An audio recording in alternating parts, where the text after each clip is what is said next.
Hello, everyone. My name is Kelly Munn, and as most of you know, I'm with the League of Education Voters. Welcome to our free online webinar series, Lunchtime LEVinars. We started this series 4 years ago to share information and build knowledge on important and timely issues. Today's webinar is about concrete practices to support students impacted by ACEs and complex trauma. Childhood experiences, both positive and negative, have a tremendous impact on lifelong health and opportunity. Much of the foundational research in this area has been referred to as adverse childhood experiences, or ACEs. Today, we have David Lewis joining us. He is best known as the Director Program Manager of Behavioral Health Services at Seattle Public Schools and adjunct faculty at University of Washington. Known as one of the original Washington State ACEs researchers and one of the pioneers of building ACEs and trauma-responsive practices within the multi-tiered system of support, MTSS, and PBIS framework. And for those of you who didn't know some of the acronyms I said, they'll get covered in the presentation today. David works with various additional organizations, including the Seattle Police Department, Seattle Teacher Residency, Seattle Housing Authority, United Way of King County, and additional districts across our state, and now in other parts of the country. Before we begin, a couple of housekeeping items. You'll notice a chat function on the bottom of your screen. This is a space for you to pose questions to us. As always, feel free to send any feedback about the webinar quality to us on the chat function or at info@educationvoters.org. And with that, I'm going to welcome David Lewis. Yeah, thank you, and thank you for everyone tuning in. I was here a year ago, and I was encouraged that I was asked to come back. And last year, I talked a lot more globally about ACEs and complex trauma, toxic stress. And so today, I'll do a quick review, and then I really do want to get to practices. And let me say, this is housed in a body of work called the Warm Demand or Authoritative Teaching Practices, which probably has 6 to 9 hours of content. But I think I'll be able to hit many of the main points today. So thanks for tuning in. And I'll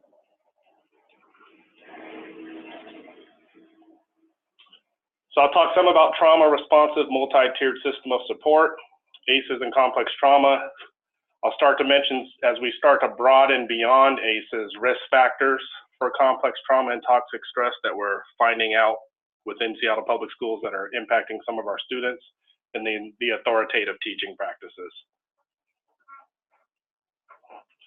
And a lot of times where we start with children is we look at academics and behavior, but we believe that starts at age 5, but really how well they're doing in our kindergarten classes starts much earlier than that. And so this stage here, trust versus mistrust, where kids are really just learning about what the world is about. If children have been in stable environments and healthy conditions with positive, trusting, consistent people, that's going to impact the way they relate to others at 5 years old when they walk into the classroom, both students and teachers. And so we want to keep that in mind. And the younger the child is, the more emotional data we can create on the positive side of things, then that's going to be the way they think about their world in a positive, and then their reactions and behaviors and the way they see themselves and self-esteem will also be much more positive. And so there's a practice within that as well. So for our department, we came up with a theory of action, and really it was what conditions are our students showing up into. When you talk about trauma or complex trauma, what you're really saying is events that have occurred that cause anxiety, cortisol, adrenaline to be elevated beyond the norm. And that impacts the way the brain develops, but it also impacts the way that students respond to stimuli in their environment. So what we wanted to do was create a culture and climate that lowers anxiety levels, grounded in consistency and predictability to go along with good academic teaching. And if we can do that, we'll lower anxiety for more students, which should decrease challenging behaviors, which should allow for students to remain in the classroom, not in disciplinary action. And what we say in the district is once we have those students all sitting in seats, then we should see academic growth. And if we don't, then we got to look back at our academic teaching. So having been involved with multi-tiered system support in the early days 2006, 2007, that's kind of what the pyramids look like. So I'm glad to say we've come a long way since then. Here's Seattle's current model. And as you see under there, trauma-informed practices is something that we've undergirded, saying we're going to be about that as a whole district. And so when you talk about consistency, predictability, safety for students, positive, caring, trusting relationships, what I say is in 5 years that shouldn't be there, because at some point we'll just call that school.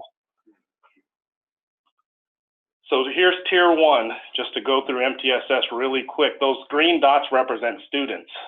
And what that's showing is students have different needs in tier 1. There's one student that needs to sit a little closer. There's a student that may need additional behavior prompts. There's a student that can't hear as well. We want to differentiate before we intervene our way out of that. If we can do that, have consistency and predictability there, we'll have less students that we're wanting to intervene with in tier 2. And so this a lot is the dynamic between meeting students' needs on a universal level as opposed to misqualifying or over-identifying kids for things such as oppositional defiant disorder, conduct disorder, which leads to antisocial personality disorder, or even ADHD, which significantly impacts our special ed numbers. And so if you look here to the side, what I say is if our drinking water is not clean, or students are drinking different levels of contaminated water, you're going to see symptoms of that. And so in tier 1, we want the drinking water to be clean for everybody. And then when a student sticks out, we can be very acute and very clear on identifying what their particular needs are, and then get them back to tier 1 with their peers. And so here's ACEs. Here's the original 10. There's the categories: abuse, neglect, household dysfunction. What I say is these are all very harmful for children experiencing this. But in Seattle in particular right now, we do talk about the comparison between these more intentional abuses, physical, emotional, or sexual, and neglect. Because neglect, a lot of children may not have language for to be able to describe. If that goes on for many years, that could be the quiet child sitting in the back of the classroom that doesn't have behaviors that signals that they need additional help. And so we want to figure out ways to find out who that child is too. It's just manifesting itself differently because they're quiet, but it's impacting them to the same extent. And then you have household, more environmental factors here on the right. Now, as we've moved forward in the district, here's sort of the categories again: abuse versus neglect. As children are sitting impacted by those ACEs, the more you have, the more you're impacted by cortisol and adrenaline. Well, cortisol and adrenaline is good for 20 minutes at a time. If we needed to escape something with all of our peers, we do a head count when we're safe. Those chemicals will then dissipate out of our body and we're not sitting in toxic stress. They will have done their job. But for the child that's experiencing ongoing ACEs, they wake up in the morning and they're already sitting elevated. And so they'll walk in with their little smile on their cute face, but they could be dysregulated very quickly. And many of you may see that with some of your students.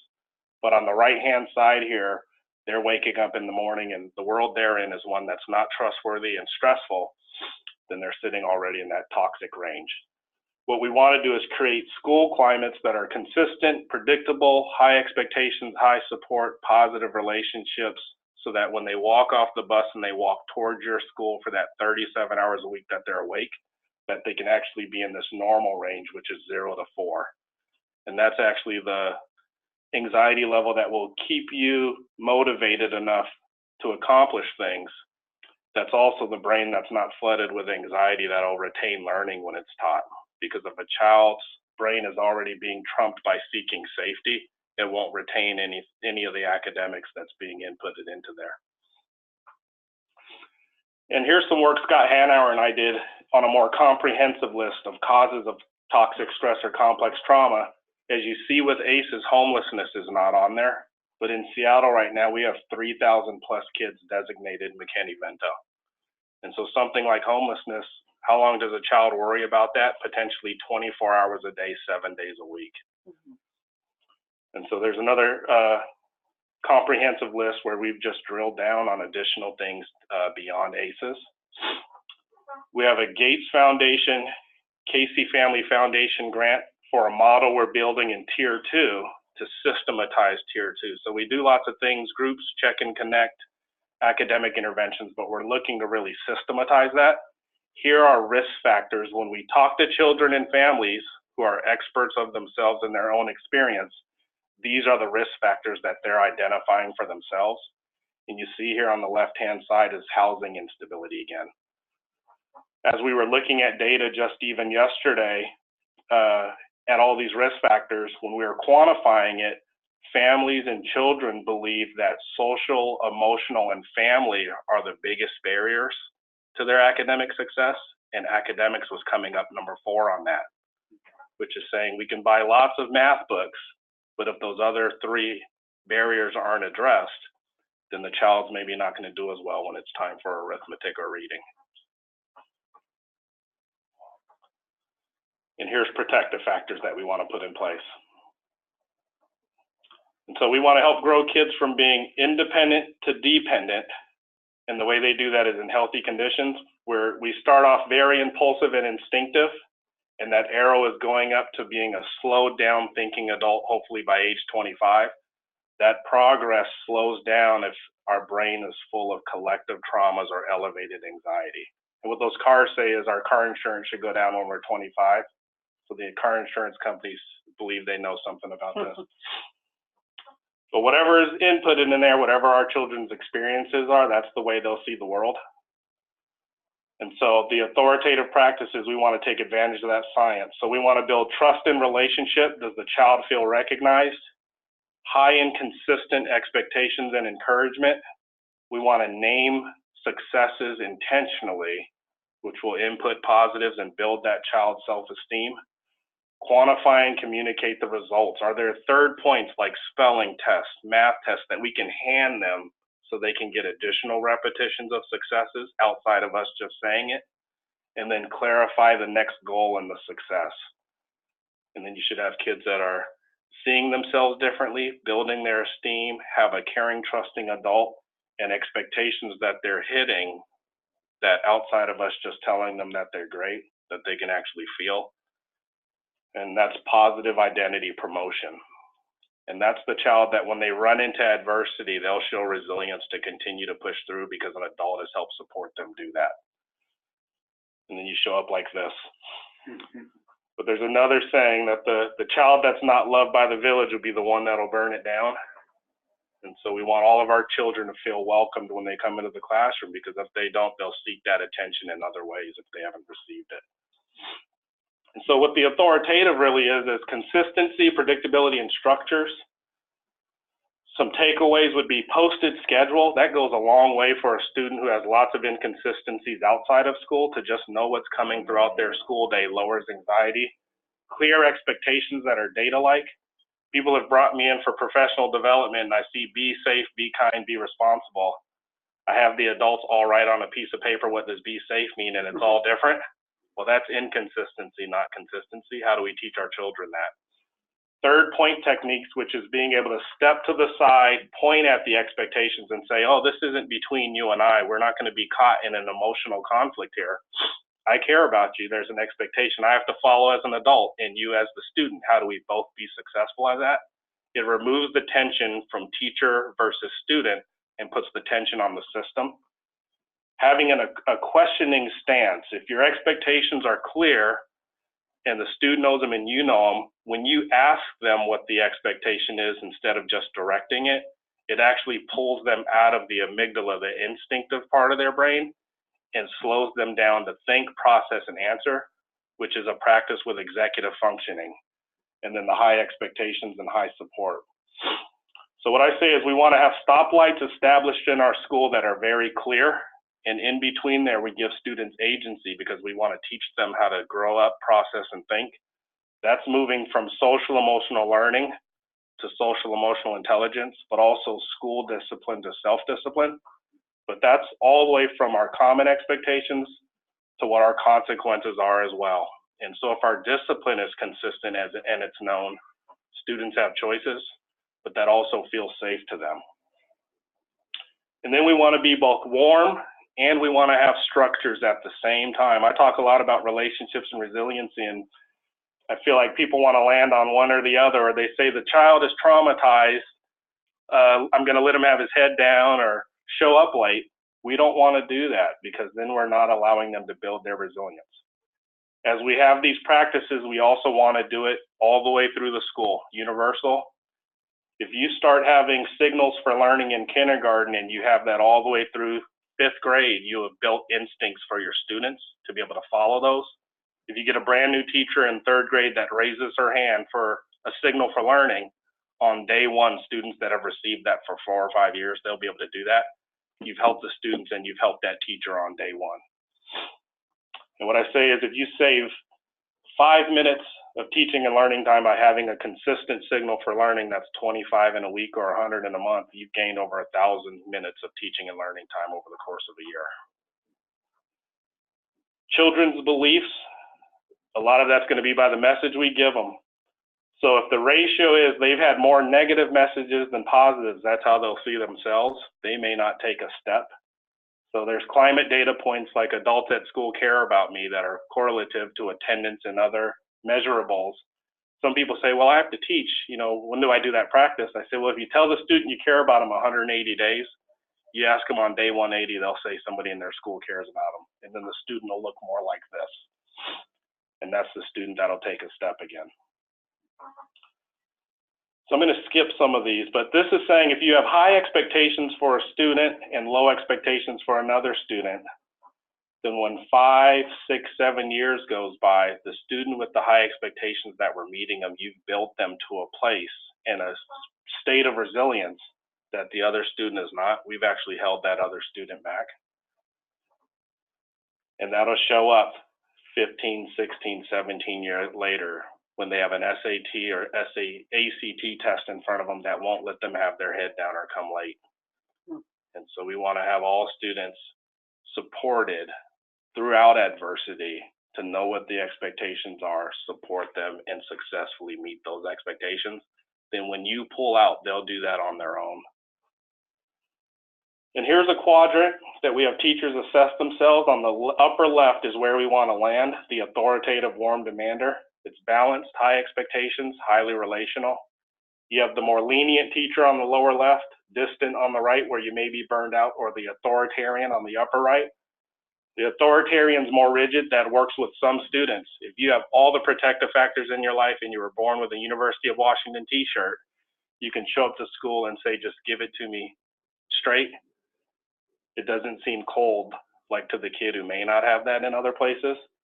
The distant teacher, we want to take care of ourselves and self-care and not be burned out. The lenient teacher builds good relationships with the students, but the students may not be following the structures in the class. I tell a story where my favorite substitute teacher was high school, my block class, 2 hours, where I'd walk in and the sub would have his Sports Illustrated out and me and my friends would do a fist pump because we'd be so happy. He never sent anybody to the office, so I think our administrators were happy, but our next teacher would be highly upset, and we didn't learn anything every time he showed up. So now I see that a little differently, but we want to be on the upper right. Hold the line, express you care, give options, follow through on the consequences, and be balanced. Here's the third point. If we have our common expectations and such established, this is where you remove the tension from you and the student. Sometimes what that looks like is giving the student a couple minutes to regulate themselves, check back in, they meet the expectation, you say thank you, then you move on with class, as opposed to a 20-minute power struggle. And here are some practices that our teachers have identified as being big bang for the buck. And I know this will be sent out, but clear and precise expectations, directives with an awareness of our own self-expression, so we're not triggering students, not over-directing, but sometimes you give a directive and you pull out of it. Strength-based approaches, awareness of our proximity, assess the moment. Some students may need you to be a little closer, some may need a little distance, and then a high ratio of questions as opposed to just directives. There may be kids that are in certain states that when you're just telling them something, it's going in one ear and out the other. But when you ask them, they process it and they answer. that's putting them in a different part of their brain where it'll actually stick. And if you do that from September through November, your school will look a lot different between November and June, because you've taken that time and that initiative to be proactive and front load those things. And thank you. I did it in 20 minutes, so sorry if that's a lot of information. It is a lot of information, but you give it so eloquently. It's easier to understand, and you get the heart and the building a space where everyone knows what's expected of them. So thank you so much. We have about 10 minutes for questions. Folks who are listening, please type your questions in the chat feature at the bottom of the screen. And I really want to reiterate that no question is too basic. If you have what you think is a basic question, I can guarantee you there are other people out there who are wondering the same thing. And before we get some, I'm going to ask some that I have. Well, the first one is one I can do. Will the slides be shared? Yes. The answer is yes. And typically they're up in less than 24 hours after that we do this webinar. And you can share them with others. So this may be too specific, but it was just something that I was intrigued by. I have walked into classrooms that say, be kind, be nice. So if you're asking them to change it to the instructor or any facilitator in a room to more data-like, how would you do that? What would it look like?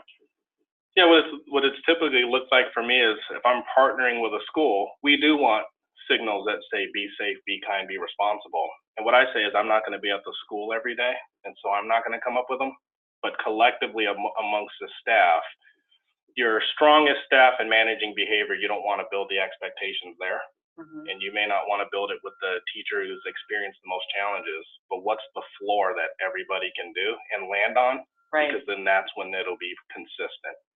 And you still want your strongest teacher to keep doing what they're doing, and you raise the level of everyone else. But what is it? If the signal for learning is one of our common expectations, and it's simply raising your hand or giving me 5, it could be that, it could be a fist, it could be a countdown. It doesn't really matter exactly what that is. It's mm-hmm. that all staff have identified collectively what that's going to be, and you do that with fidelity from September 1. And you do it with all staff, the floor, so that when a student is traveling from one classroom to another, it's all familiar. Yes. And especially for middle school, you have students who are the oldest in elementary that have that relationship with one teacher and consistency, but now they're going to float between 6 or 7 different teachers, even more so because they're already making that adjustment. What are the collective norms that can be consistent for those 6th graders as they navigate that much bigger school? They're the youngest, right, and they're rotating teachers. Okay, that makes sense. So first question here is, do you offer trainings for teachers that go into scenario and hands-on examples? And can you give an example now? Yes, I can. Are the slides still up? Or no? Okay. Yes. If I can go back, I'll break down a story really quick, which were those steps with relationship, but also in a data-like fashion, giving the student something. One of the first kids I worked with had been kicked out of about 6 districts. He had a diagnosis of conduct disorder, which turns into antisocial personality disorder, which is the most prevalent diagnosis in prison. He was 13 years old and had, when I think back, it was pre-ACEs, but he had at least 7 or 8 father incarcerated other things. But I say I learned as much from that one student as I did through all my years of college or grad school, because he had a file that was about 3 inches thick, and I put the file to the side, built relationship with him. He gave me lots of information to help build a plan. And at one point he said, "Are you scared of me?" And I said, "No." And he said, "Do you actually care about me?" And I said, "Yes." And I told him, "I care about you so much that I want you to do the spelling work and math work." And then he did it. He did the work, which gave me an opportunity to name successes for him. We graded his work. He did well on it, which gave him the data to support that he was the smart kid, not just the tough kid. then we clarified what the next goal was. But he was bigger than me at age 13. He was known to be the tough kid. That was his identity. 1 year later, what I found out is some of the toughest children with highest ACEs, once you show them empathy and relationship, they give it to others. He had free time on Fridays where he could do what he wanted. There was a corner store up the street.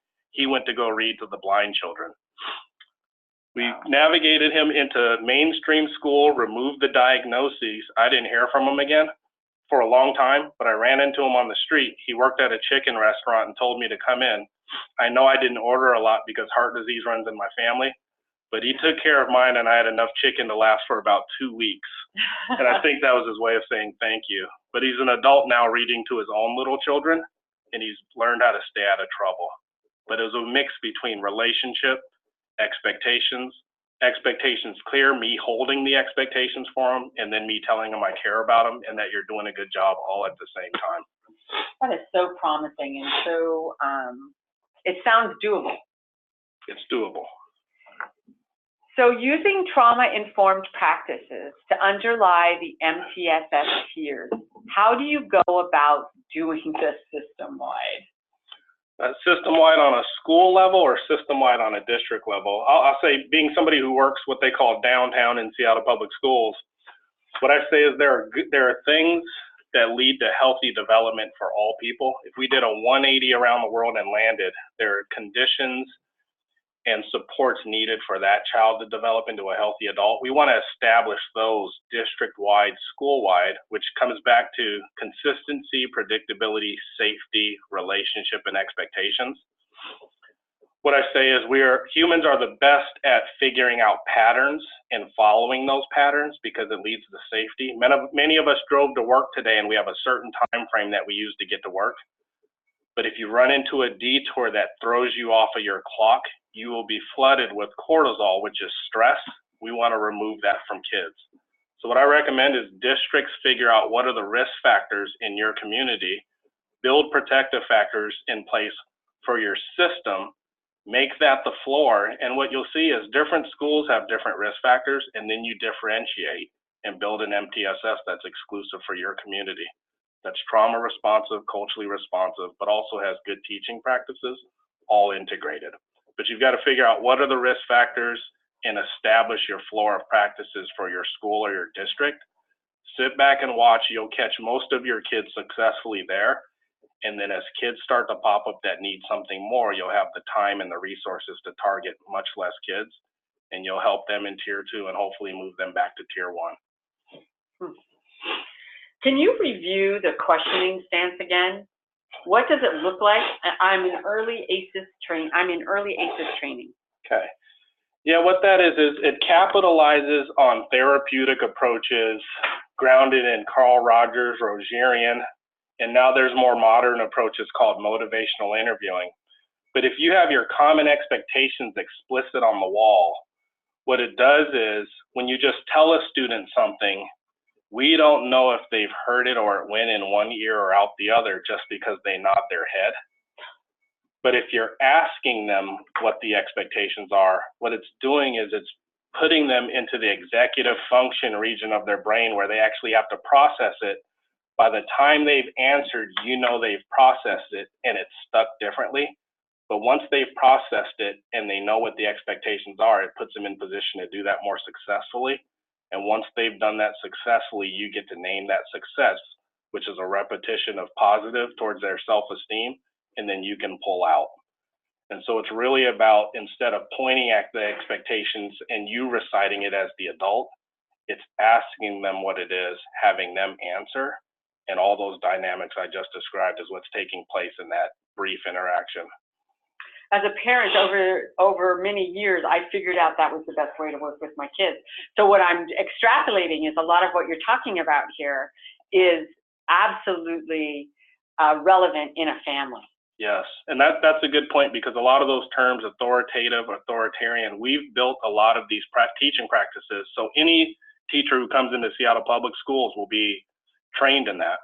We won't rely on the universities or anybody else. We'll say we'll do it. And not everyone needs to be a clinical psychologist. We'll train them before they go into our classrooms. But the idea is just like 5 years from now, we won't call this trauma informed anymore. We'll call that school. we're going to train our parents and families in that same thing so that our students are experiencing those pro-social practices at school all day and then also when they get home. I love that phrase, pro-social practices. That's what we all need, everywhere. Can you say more about what families and students were sharing about social, emotional, and family factors being primary influencers? Yeah, well, the questioning stance for the families, and so that was when I was referring to Tier 2. So at some point, students were identified as having some challenges and needing something additional. Now, I don't know what districts you are out there, but for Seattle Public Schools, the first 3 numbers that pop up if you call are 252. We were in a dynamic where families weren't answering the phone. And I can guess that a lot of that was because they anticipated bad news. And so the questioning stance with families was being able to sit down at a meeting and just recognize that they're the expert of themselves and their child's experience. So we have to ask them questions in order to be able to trust us, feel heard, and share. So we would sit down and start meetings and simply say, you know what, let's take the first 15, 20 minutes, whatever you need, to just help me better understand you and your child. And what we found out from that is they would tell us. And when they told us, it wasn't just behavior that was coming up, which is the symptom that we were seeing. They were giving us information about their family dynamics, some of them historical, the social, emotional well-being of their child, and various traumas that may have collectively happened that led to us seeing that symptom. And we needed that information to be able to build a plan. So I guess I say that to say, academics wasn't the first thing they were saying because they believed their child was academically capable. It was the social, emotional, family factors that were the barrier. And what we're finding out is as we start to address those risk factors and put protective factors in place, the academics are increasing for those kids. Thank you. So David, we are at the time we would end. If it's okay, and it's okay to say no, can you take questions for about 7 more minutes and we'll end at 10 after, because we have questions still coming in. Yes. All right, then we're going to keep going. Can you provide us with additional resources to learn more about being a warm demander? Yes. So from a parenting perspective, which is where we're pulling a lot of the research, you know, what I say is we've done reading, writing, and math for hundreds of years. So we're figuring out behavioral health and SEL, and it's encouraging that Seattle's provided this platform to do it. But a lot of the positive discipline work goes into a lot of that. Zaretta Hammond has a book, Culturally Responsive Teaching in the Brain, where she has a version of the warm demander. And there are, within Seattle Public Schools, trainings for the community that we do. It looks like about quarterly, where anybody can attend. And so as we start to build this out, build research around it, there'll be avenues to be able to receive more information on it. So for that trainings you do that anybody can attend, how would we find out about it? Through our community-based organization, Family Partnerships Division. Okay. They actually advertise those online, but I could probably follow up and get more information. I do 2 of them over the course of the year as well. And so organizations that are doing, say, after-school opportunities and other organizations that are working with children could attend that? Yes. And you know, great point. In the southeast region of Seattle, we received the National Institute of Justice grant, where we're going to build common expectations and common practices between the schools, the police department, the community centers, the families, to really focus on children having some universal norms no matter where they go. And so that project will launch this fall. That is fantastic. That is absolutely fantastic. That's how to build it in with everybody, the entire community. And then hopefully 5 years where we're not calling it that, we've just changed the community. If you have a question, please type it in the chat section. We can probably take 1 or 2 more. Q&A, actually. Q&A, thank you. I'm saying the wrong thing. I've been doing that for a while. Is your work being done in other districts across the state? And are you working with OSPI? I have been at events and symposium type days with various employees from OSPI. I don't have any intentional projects partnered with them now. I'm with Seattle majority of the time. I live in Seattle, but I'm getting ready to start working with some other districts in our area. I worked intently with Vashon Island last year. Lots of districts reach out. I provide lots of professional development. But really, at the end of the day, what we want is for this to be systematized. So what I say I do is I work within MTSS, and then we build the practices in there, so there's a framework that adds to Fidelity. But there'll be about 4 or 5 districts I'll be working with in-state, and then 3 districts out of state. So how does adverse behaviors like drugs play into all of this? Yeah, if to make a general statement, because I'd have to know more about individual students who are using drugs, but a lot of times drugs is a symptom. Drug usage can be a symptom of something else. And so when I describe the more internalizers, a lot of times if they're not receiving the support they need, or they're not identified for needing something additional, but they're experiencing ongoing anxiety, a lot of the research shows that they'll look for a way to cope like we all do. And oftentimes that could be from other external drugs or alcohol type of measures. So an example of MTSS would be if you're at a school that's high achieving, but has high anxiety even around achievement, but the anxiety doesn't manifest itself in a way that's external behavior challenges, but more internal. We've seen a correlation that many of those schools have higher drug and alcohol use, where another school may have more oppositional defiant behavior going on. So I'm going to wrap this up with one more question and then a comment. Are we allowed to share these slides through other presentations? Is permission needed? You can share them. It'll be sent out as a PDF. But what I say is share the ones that you could fully describe. As you see, there's a multitude of questions from different angles about the content. And what we want to do is we want to provide it in a way where people that are going to implement thoroughly understand it. And so it'd be up to your discretion to use which slides you believe you could do that with. And but I always share and I always try to help. So. And then we have a last comment. This is a first comment for, we've done probably well over 45 webinars over the last 4 years. And this is the first time we've gotten a comment like this. And that is OSPI here. Thank you for all you do, David. Well. And it's Mandy Paradise. And with that, I'm going to end this webinar. I want to remind people that we do post a recording of this with the slides. It'll be up within 24 hours. If you have any additional questions or comments, please send them to me at kelly@educationvoters.org. And we do not have our next LEVinar scheduled yet, but we will let you know soon. And again, thank you so much for attending. And David, thank you for coming. Yeah, thanks for having me. I suspect we'll have you again. I'll be here. All right.